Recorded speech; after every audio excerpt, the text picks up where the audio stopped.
वृंदा इतनी बड़ी पतिव्रता थी कि वो मरता ही नहीं था जालंधर। तब भगवान नारायण ने तुलसी माता के पास आए जालंधर का रूप बनाकर।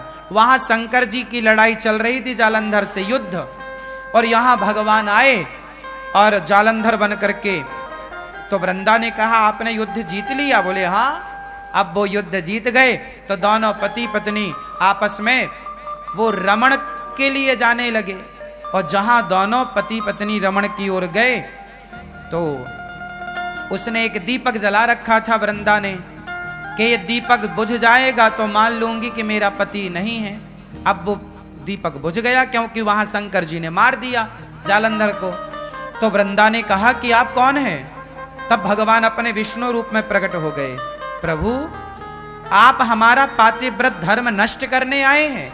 आप तो सारी स्त्रियों के पातिव्रत धर्म को बचाते हो, आप हमारा नष्ट कर रहे हैं। अच्छा बताओ, भगवान विष्णु ने क्यों माता वृंदा के पातिव्रत धर्म को नष्ट किया?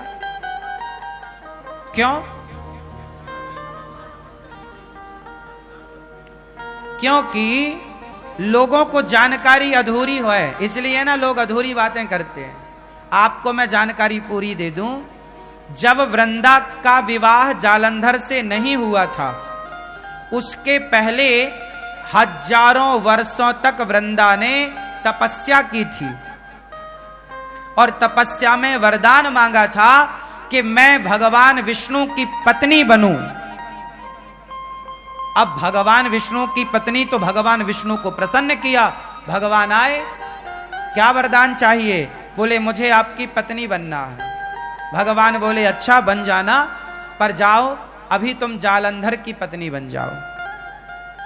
तो भगवान के आदेश से वृंदा ने जालंधर से विवाह किया, और जालंधर जब मारा गया तो भगवान ने पति बन करके रक्षा की।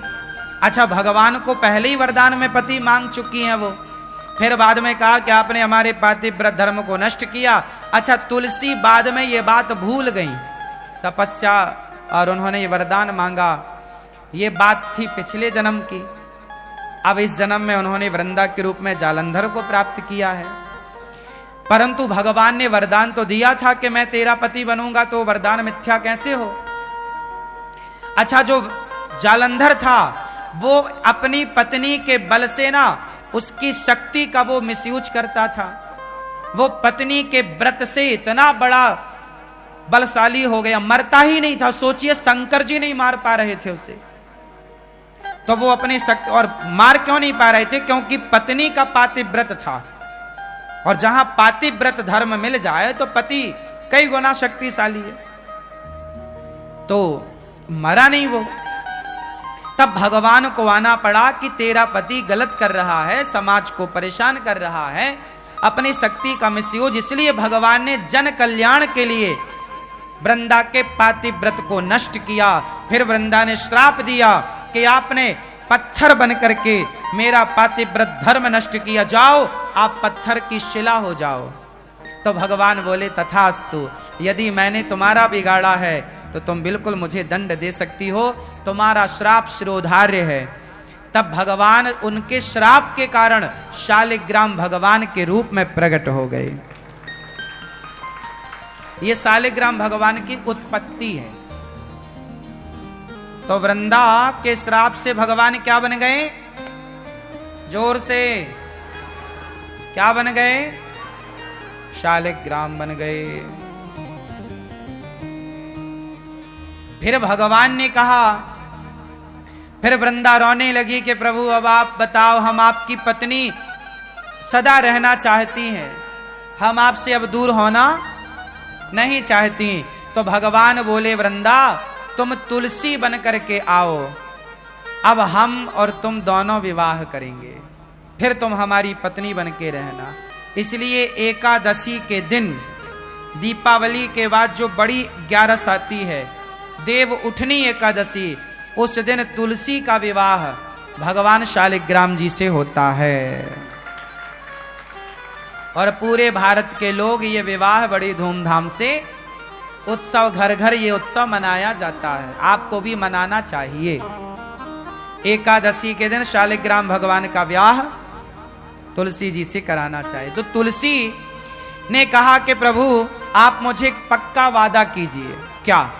बोले आप जैसे मेरा पातिव्रत बिगाड़ने चले आए, ऐसे आप मेरे पति हो और कल आप किसी और के पास चले गए तो आप मुझे वादा करो कि आप मुझे छोड़कर कभी नहीं जाएंगे। तो भगवान ने कहा अच्छा चल पगली, मैं तुझे वादा करता हूं आज के बाद मैं किसी और स्त्री की पूजा को स्वीकार ही नहीं करूंगा। इसलिए शालिग्राम की पूजा, शालिग्राम भगवान की पूजा स्त्रियां यदि करती हैं तो भगवान उनकी पूजा को स्वीकार नहीं करते, क्योंकि ये वचन वृंदा को मतलब तुलसी महारानी को भगवान ने ये वादा कर चुके हैं। इसलिए स्त्रियां शालिग्राम भगवान की पूजा नहीं करती, पुरुष करते हैं।